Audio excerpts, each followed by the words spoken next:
আসসালামু আলাইকুম। আমি রান্না করব আজ সয়াবিন। হালকাভাবে তেলে একটু ভেজে নিলে অনেক ভালো হয়, তাই আমি একটু তেলে ভেজে নিলাম। তারপর জিরা, এলাচ, দালচিনি দিয়ে ফোড়ন দিলাম। এখন পেঁয়াজ ভেজে নেব। মাংসে যা মশলা লাগে ঠিক সেম একই মশলা লাগে এই সয়াবিন রান্নায়। পেঁয়াজ ভালোভাবে ভাজা হলে তারপর আমিও দিয়ে দেব মশলাও ভালোভাবে কষানো লাগবে। সব মশলা দিয়ে কষালে অনেক ভালো হয় খেতে।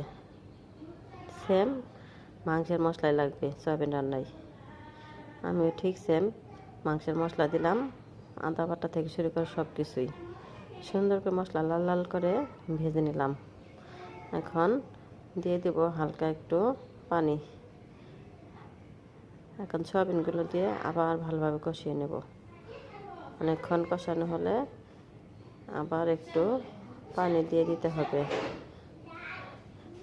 একটু পানি দিয়ে দিলাম, ভালোভাবে কষিয়ে নিলাম।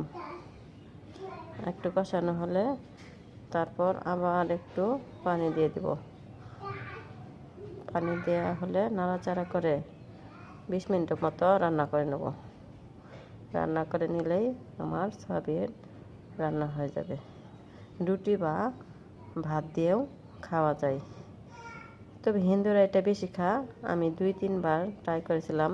আমাদের এখানে একটা হিন্দু মহিলা ভাড়া থাকতো, তার কাছে দেখে আমিও শিখেছিলাম এই সয়াবিন রান্নাটা। অনেক মজা হয়েছিল।